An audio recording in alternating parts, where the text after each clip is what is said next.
EQIFi is decentralized finance and banking all on a single platform. And with me is the CEO, Brad Yasar, to talk more about this. So I thought I'd let you kind of elaborate a little bit more about what the company is all about. Do you want to do that and then we'll go into some details? Yeah, definitely. So EQIFi was born out of necessity, basically. We looked at the banking sector with almost no returns on people's accounts, both checking and savings, and then we looked at the crypto space, specifically into decentralized finance, and realized that there's a huge need to connect to the rest of the world. There's a lot of value creation in the space, a lot of good projects launching, a lot of money being made, but people who are creating that value are cut off from traditional banking. They cannot transfer that value out to their everyday lives and buy a car, buy a house, really enjoy the fruits of their hard work. So we decided, why not build a platform that bridges the gap between the two and bring digital banking together with high-yield DeFi products. Yeah. So EQIFi was born. Okay, I mean, and you're right. I mean, the financial system is changing. I mean, you can kind of feel it happening, especially if you're on the front lines like you are. So I was looking at your website this morning, and you had a yield aggregator returning 70% APY. That's amazing. It is, and it even was higher than our expectations. So we looked at ways to create sustainable return for our users. There are a lot of yield products out there in the DeFi space using crypto assets. A lot of them are intertwined. So they borrow from one, the other one uses it, they lend to each other. And so you have underlying level of return where it's like single digits for stable coins or crypto that's pegged to real assets, and then slightly higher 2 digits for the rest of the crypto assets.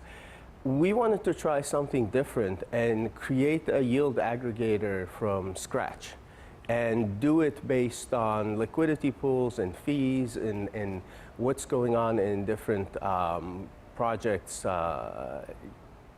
assets that they hold or the value that they lock. And so we started this product. We had our projections, of course. We wanted to be in the 2 digits. I was hoping for 20%. Okay. And then, well, we've been around for 3 solid months now. So we looked at the numbers, and for the 3 months, we've done 17%.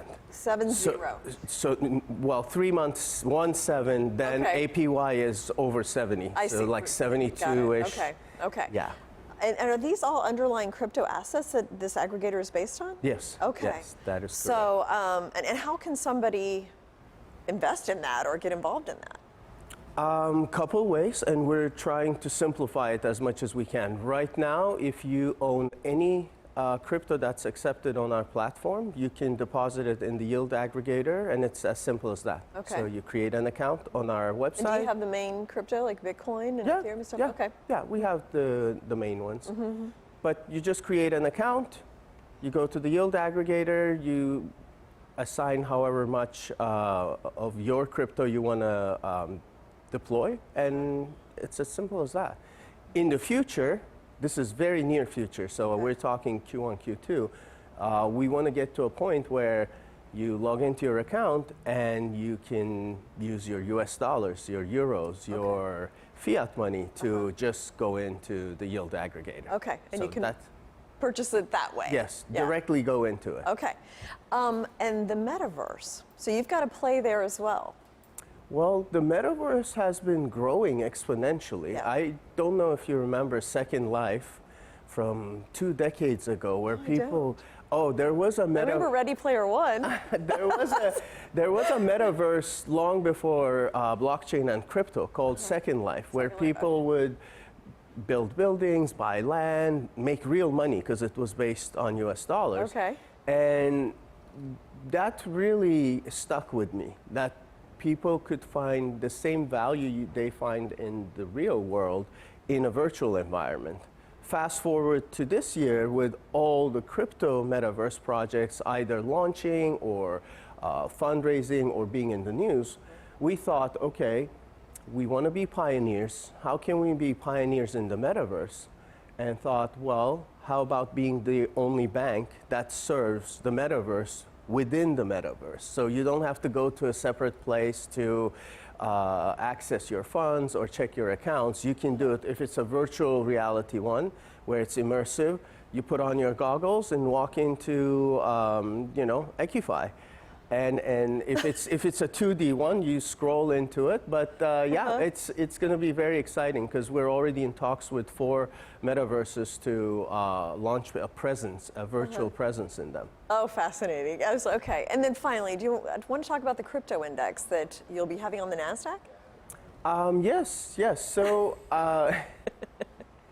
because we are licensed and regulated, and because both on the EQIFi side with the DeFi platform and EQIBank side, on the banking side, we had these existing relationships with traditional markets.